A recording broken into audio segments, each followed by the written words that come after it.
Hello and welcome.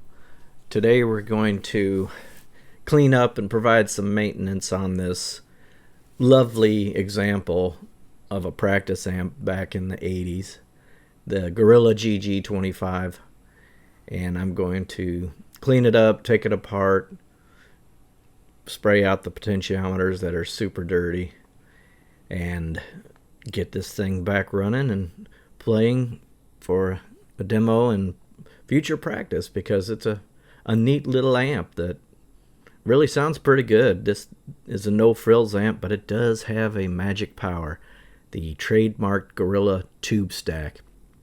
This is when it gets hairy here. It's very dirty, and that cable, which was a bonus in the auction, and it's a Belden cable, so it's quite a nice cable. I was able to clean that up, and it works fine. I used it in the playing demo. But yeah, let's get this thing on the bench and talk about it and get it apart, clean it up some, and get it back into working order and provide a playing demo for you.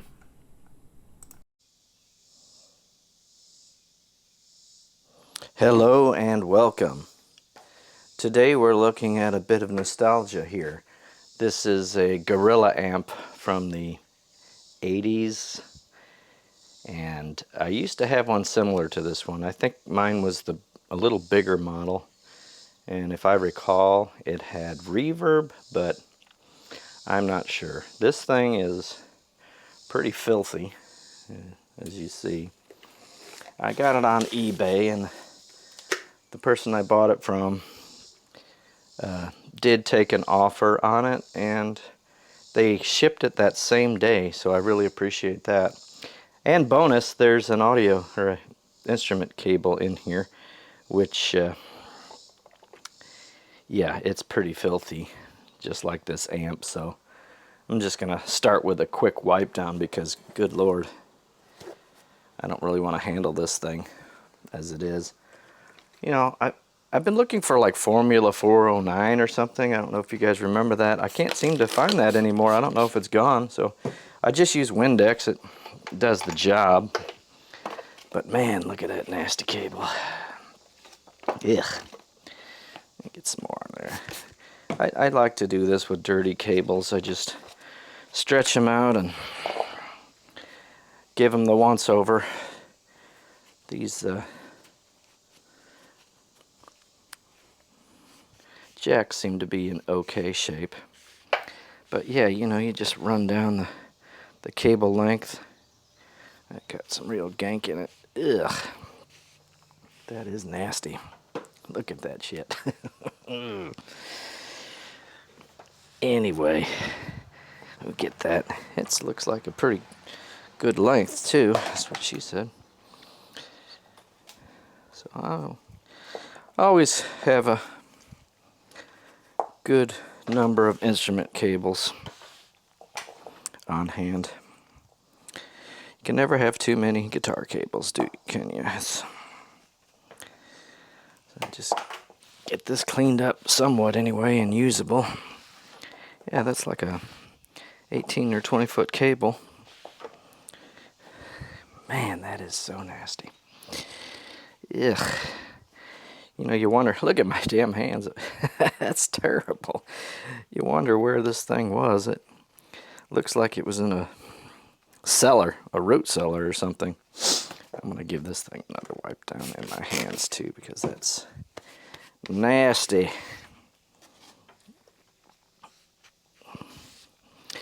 Anyway, it'll be fine as long as it works. I haven't really tested anything here, so we will see what goes on in this journey together. Yuck. I'll put this thing aside, test it later, and maybe give it another cleaning because this shit is getting all over my hands. It is really disgusting. Sticky and ugh. I'm just gonna do that because, yeah. All right, well, I'm going to wipe down this cabinet really quick too, because it's gross. Just give it a once over. I'll finish it up later, I suppose.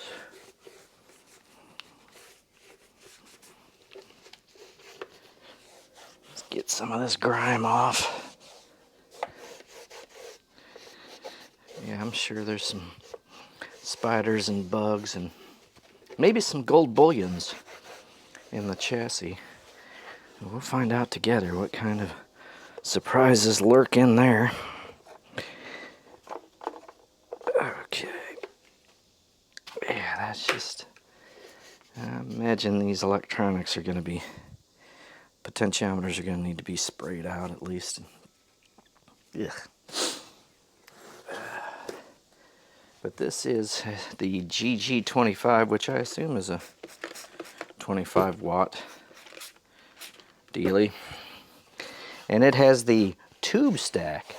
That's right, the tube stack. Trademarked Gorilla switch here.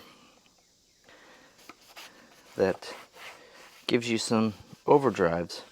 Now this amp, or the one I had that was very similar to this amp, was my first guitar amp. Well, technically my first guitar amp that I ever plugged my first electric guitar in was my dad's stereo, and I commenced to blow the speakers, so he was convinced to help me buy an actual guitar amplifier. And I was just thrilled to have some overdrive, some distortion type tones at my disposal, because, oh, those damn dogs, because I didn't have that, and everything was clean, and you know, all the music that I listened to was rock and roll and metal, and so I really wanted those overdriven tones. All right, let's take a look, see what we got here. Well, you know, let's plug it in and see what happens first, right?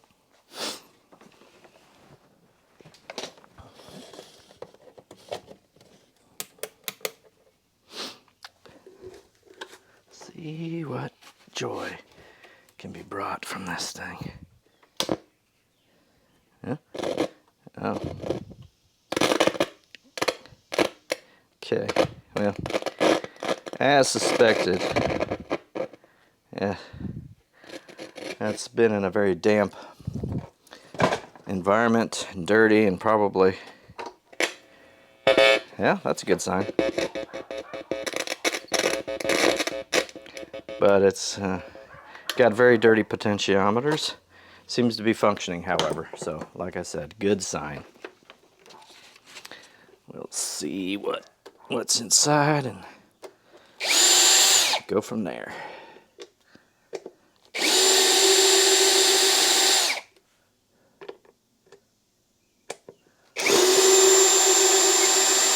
This is going to be exciting, folks.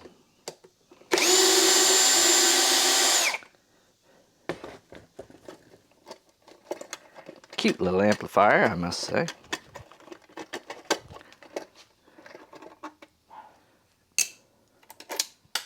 Shit. Got it.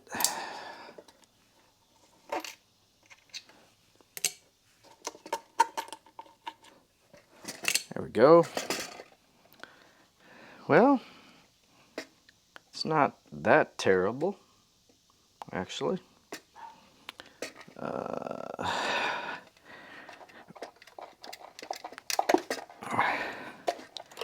So let's get some contact cleaner in there and see if that dog will hunt. Now there's a lot of controversy on contact cleaners out there. In my day, there really wasn't many choices. We used the Radio Shack, whatever it was. But the Deoxit is pretty solid, in my opinion. I have some other generic contact cleaner and lubricant. But you know, this says dissolves corrosion, improves connections, and protects surfaces. Flushing action, safe on plastics. So we'll see. It usually does the trick. You just give it a nice spray and exercise the pots back and forth to get any junk out. Yeah, it feels smoother already. Yeah, let me know if you have any general purpose cleaner like I use the Windex for.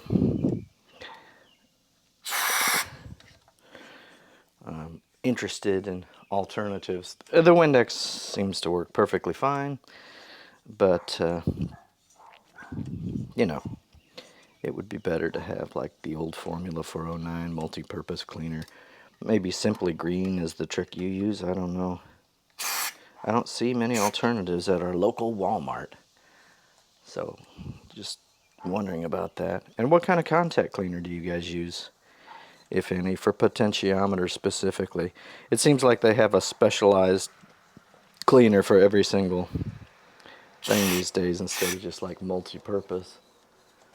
But this deoxit really does the trick. I mean, we'll see. The proof will be in the pudding, won't it? I guess this could be a part of my amplifier series, since it's going to be added to my stock. And as long as it works well, I'll probably keep it. Look at that cute little transistor. That's on this heatsink here. That is the only that's the only guy powering this thing. Sure is small. Okay, that's pretty good.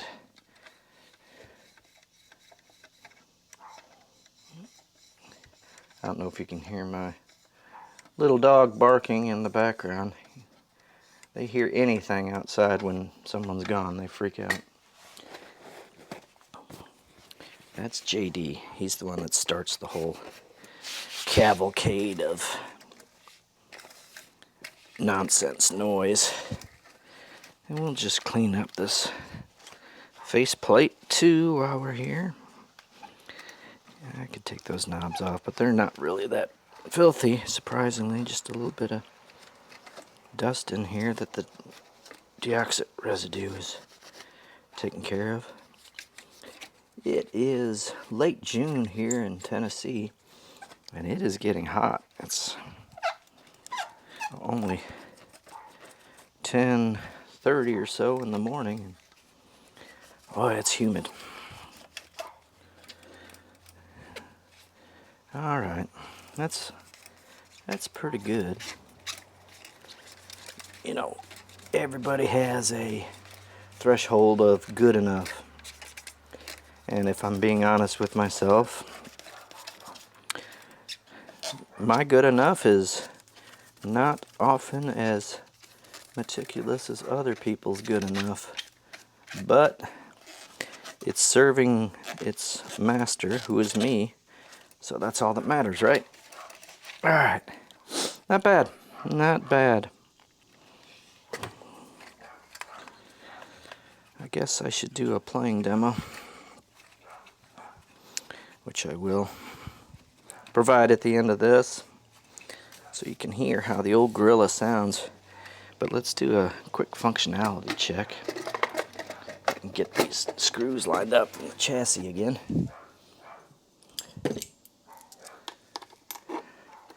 Shut those damn dogs up.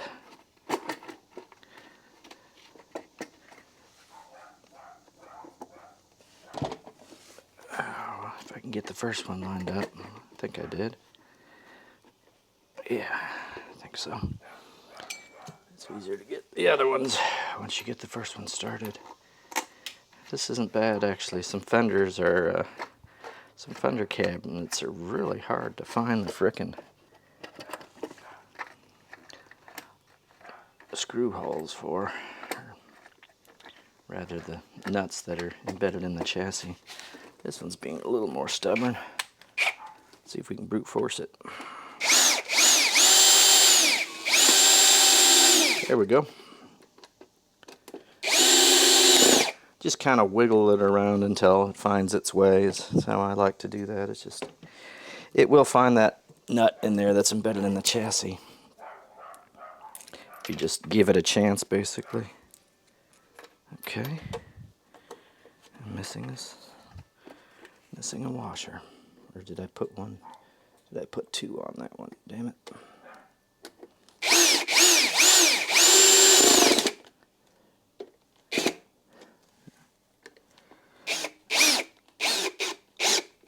Okay.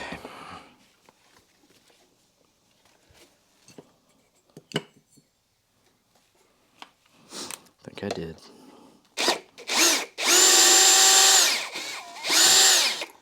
Yep. Accidentally put two of those washers on the first one I did. Mea culpa. Let's get that tension down.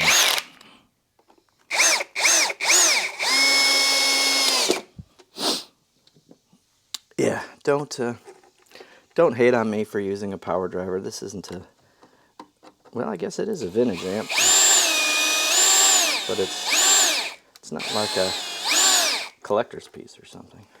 Oh, maybe it is. That one's being a little more stubborn. So in this case, I'm just going to loosen a few and do that same technique to try to find the home for that one.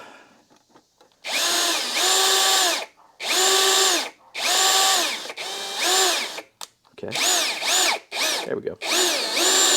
It helps if you're screwing it in rather than unscrewing it. Your experience and mileage may vary.